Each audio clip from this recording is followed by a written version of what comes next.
say if you have legal counsel here. It's Yeah. your right to have legal It's your right to have legal counsel. Thank you. Yep. Thank you. You bet. All right, are we ready? Mr. Terrell. All right, I'm ready. All right. All right, well, first off, thank you for being here and doing what you do as your profession. I'm William Terrell. I'm the chair of the Iowa Association of Oriental Medicine and Acupuncture. I'm also one of the longest practicing licensed acupuncturists in the state. Been here for 19 years. And it is unfortunately that we're here because, to be honest with you, our profession doesn't want to have any problems with the physical therapy profession. We have natural allies. And what has happened, though, is that the informal action of the board and the training programs have resulted in a situation where the people are practicing with acupuncture needles very unsafely, unethically, and illegally. And we want to make sure that in the process, especially in the question and answer session, we hash out all of the details that are in our brief that we answered back the counter petition. So the first step, though, I want to talk about, which is the most important thing, is kind of that visual thing in the room, and that is that our acupuncture needles. Okay, acupuncture needles are the trademark of the acupuncture profession. They have been since the beginning of medical science in the East. And since America, we have been working very hard to maintain the high quality and standards and safety of the use of acupuncture needles. And literally until this dry needling phenomenon, there have been nobody coming in with some, amateurish approaches to taking care of people with acupuncture needles. So we are very serious when we say this is unsafe. We are the experts, and we really believe that this should not be done unless you are licensed to practice acupuncture or highly trained as a medical professional, like a medical doctor, or other people that might actually have had that experience in their education from the beginning. In other words, us acupuncturists. So the first thing I need to show you is a legitimate acupuncture needle box. Now, this is actually what a lot of PTs use because it is actually the best acupuncture needle on the planet. But this size is a little hard to yield unless you actually have a lot of experience and you have a lot of knowledge. So what has happened over the course of time is that the PTs have been taught by these training programs to use much thicker needles. And actually, because we are in a legal gray area at times, they don't want to admit that they're using acupuncture needles. So this company, Myotech, has come along and has actually repackaged literally, Chinese needles into a box that says dry needles. Now, the one thing that's very important to note on this is that it actually has an illegal label on the side of it. It says that it can be practiced by physical therapists and acupuncturists as regulated by the states. Now the thing is, the FDA says that the label should say that it has to be in the practice of acupuncture. There is no actually, and it doesn't say in the practice of medicine, it doesn't say in the practice of physical therapy, it says in the practice of acupuncture. Now, there are people like MDs that are legally able to use an acupuncture needle, but they are practicing acupuncture. They're not actually practicing what they would consider conventional medicine. Okay? Right.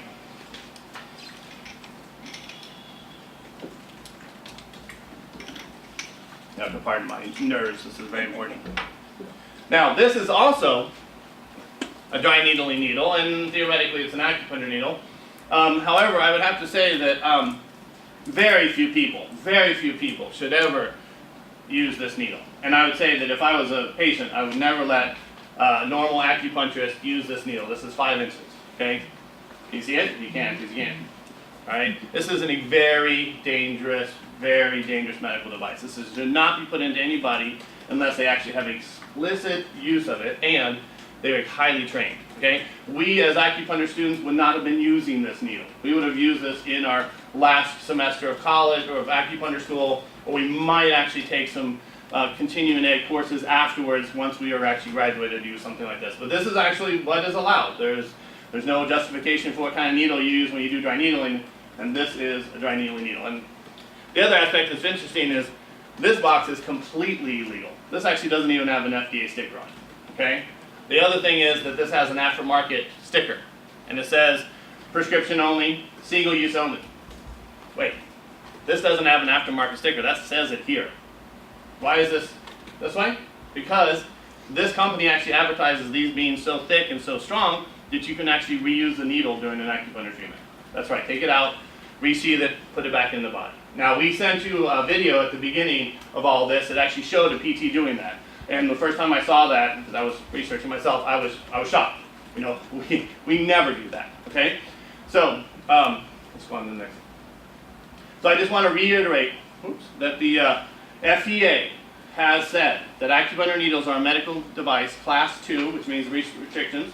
It should be used and sold only to people who are licensed to practice acupuncture by the states, okay? That means license, that means in their licensure law. We as acupuncturists have that in our licensure law. Okay, so now how did this end up being an issue? Why did the physical therapy profession feel like they can do this? And the truth is, it's actually because of slick internet-based marketing schemes. We have them come travel in and out of Iowa all the time, trying to recruit physical therapists, athletic trainers, massage therapists, anybody that actually isn't an acupuncturist or an MD to actually learn dry needling. And they have to warp the history of dry needling and the history of acupuncture and the truth about acupuncture in order to sell it to their students, and also to sell it to boards like yourselves, because if it's actually acupuncture, it's not in your jurisdiction, it's in the medical board's jurisdiction, not allowed, okay? So if you actually go looking, and I hope you looked at all those different ads, there was so much misinformation about acupuncture that it's never been proven and it doesn't work and you need to be a medical expert like Dr. Ma has to be, you have to learn medical acupuncture in order to do acupuncture properly.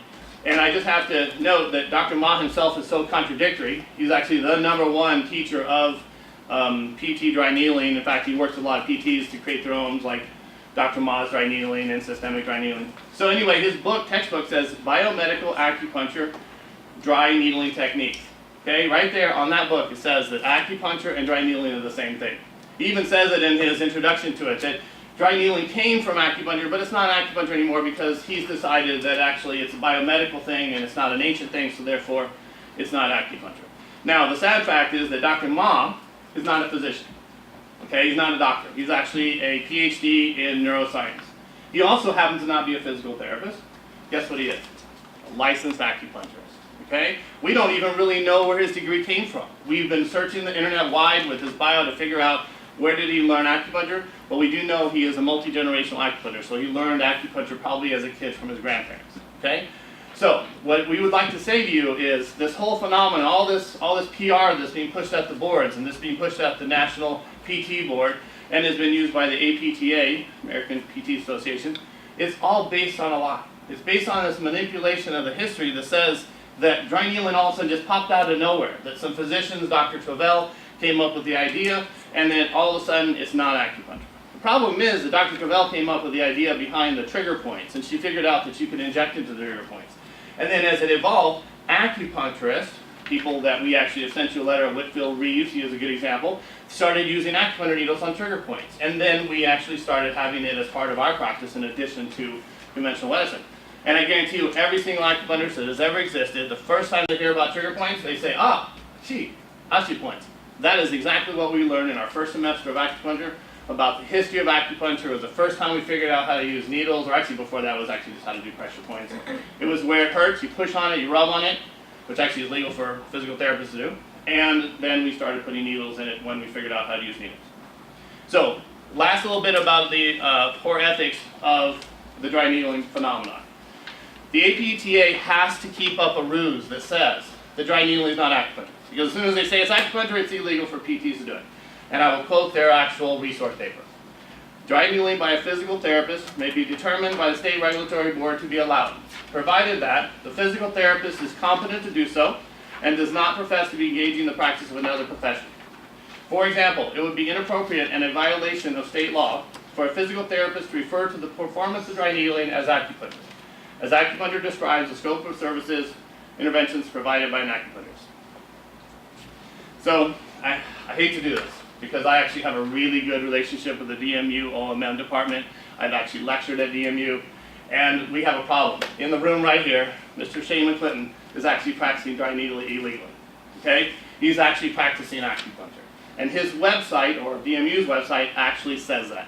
It says, as you can see, he learned dry needling in a seminar. He's in the process of learning it, and it's a acupuncture needling technique. Okay? Now, of course, he has to use that. Because if you put there and you didn't say anything else after dry needling, people would be like, I don't know what that is, what am I going to do?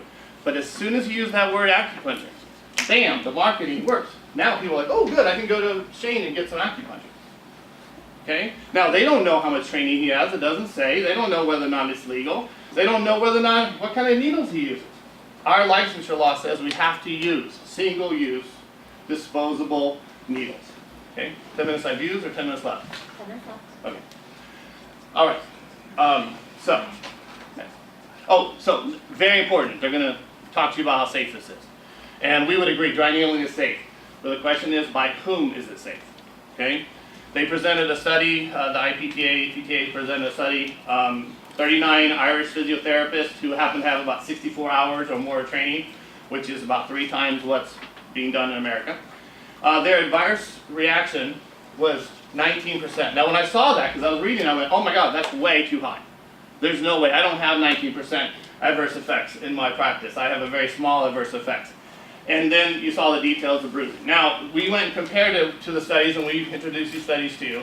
There's a German study, 2.2 million people, done by MDs who are trained for about 150 to 300 to 500 hours. So they're not trained as much as I am, but they're trained.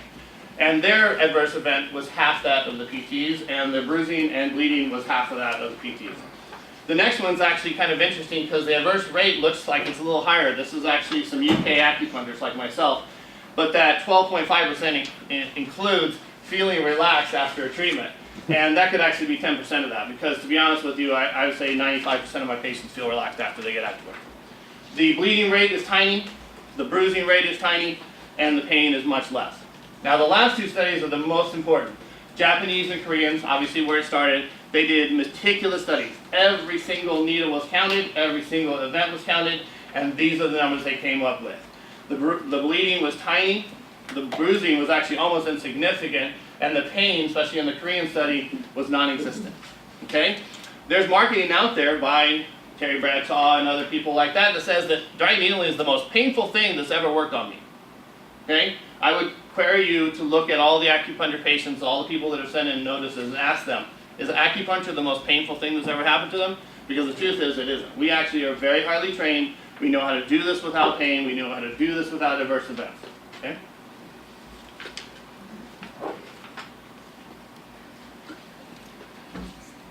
So, we really need to talk about the actual legality of it. So, I have presented you not only with our screenshots, but of course I represented you with our brief that really lays out our legal case. And I have to be honest with you, if you choose to vote against us and allow this to continue, that will be the legal case that will win it in the judiciary. Okay? It's won it in Washington State, it won it in Oregon, and it's going to start winning in a lot more states because we finally, as a profession, realized we had a threat. We were there trying to make sure that we were taking care of patients, and on our left flank, our allies, the PTs, started putting needles in people without training, or without enough training. And to be honest with you, if it's less than 500 to 1,000 hours, it's not enough training. Okay? We actually have problems with other practitioners like doctors and chiropractors that do training at 100 hours. And there's no way that anybody less than 500 hours is highly trained. Okay? So the most important part about PT dry needling is it is not in the scope of practice. There is not any words anywhere in their licensure law that allows the use of invasive therapies. The ones that are mentioned are things like heat, electricity, cold, so forth. And over again in the different processes, manual therapies, exercise therapies. There's no interpretation that you would say that those are actually invasive. And acupuncture needles are invasive. Okay? The second thing is that the APTA has this wonderful legal document that tries to work all sorts of different legalese around the fact that, well, a mechanical device is allowed, so therefore an acupuncture treatment can be allowed, an acupuncture needle. But an acupuncture needle is not a mechanical device. We have right here proof it is a medical device, unless of course it's illegally labeled, and then it actually is not allowed. Okay? Physical agents, the same thing. This whole idea of physical agents is an acupuncture needle. Of course it's physical. But it isn't meant by the legislature, or for that matter, the true physical therapy mode, to be used as an acupuncture needle. Okay? And then the last thing, the debridement wound thing, is actually embarrassing because that is not actually any way related to invading the skin. In fact, there's only one type of wound therapy that is invasive, and that's surgical wound therapy, as in taking out a bullet, taking out some sort of projectile, okay? There are no PTs in, I think, the world probably, except in a dire situation that would take a bullet out of another person's body, and it's certainly not legal here in Iowa, okay? So I think you guys need to look at the wording of that APTA brief and realize they're just throwing a bunch of stuff at it. They're desperate. They don't have any real law to back their nature on. Okay, and then the last thing, and this is actually, ironically, the most important for the family. The most important thing actually is that not only do they not have a licensure that allows it, there's actually been a Supreme Court ruling in 1982 against the use of acupuncture needles by non-physicians. Now this was actually before acupuncturists came on the scene, so we have since then actually have a licensure law that allows us specifically to use acupuncture needles. But the Supreme Court ruling of Van Wyck was having to deal with these cross of different professions and whether or not they can use the same tools. And the Supreme Court ruling said that no, that the medical doctors are allowed to practice medicine and everybody else needs to have a statutory, explicit allowance to do a certain therapy. Okay, so a PT can't just say, hey, I can do surgery and go do surgery. They actually have to be licensed by it. So, one of the things that is very important, and the APTA is going to try to warp it again, is the fact that each may have its merits, and these are the professions, but those persons who are authorized to practice one form of an art may not encroach upon another for which they have no authority from the state. Okay? So the last little bit is that we actually even have, in this case, they even mentioned the modalities of acupuncture and the practice of acupuncture said it is the practice of medicine and that you need to be licensed by the state. So my last little bit is, again, I would like to reiterate that we as a profession are not trying to cause any harm. We are trying to mend a problem that is very, very serious. If we allow non-acupuncturists and non-physicians to do acupuncture, they are going to hurt people. If you as the board are the ones that are allowing it, you are the board that are morally and legally responsible for it. And on top of that, I believe that very strongly, we as a community need to work together. We have had a lot of letters that said, we want physical therapists to do physical therapists and we want acupuncture to do acupuncturists. Let's go back to that situation with the world where we actually have the physical therapists be experts in the physical medicine that they do. So that when my patients actually say to me, hey, I've been to a physical therapist, I don't react instantaneously thinking, oh, okay, did they put needles in? All right? I didn't used to do that. I used to go, okay, great, what did they do for you? Or, oh, go back by your physical therapist. I really need them to work out that shoulder. Okay? I want them to refer to us. And if they actually don't do that, then how are we ever going to have a relationship if we have that antagonistic relationship? So, I'd like to thank you very much, and I look forward to all your questions. I have lots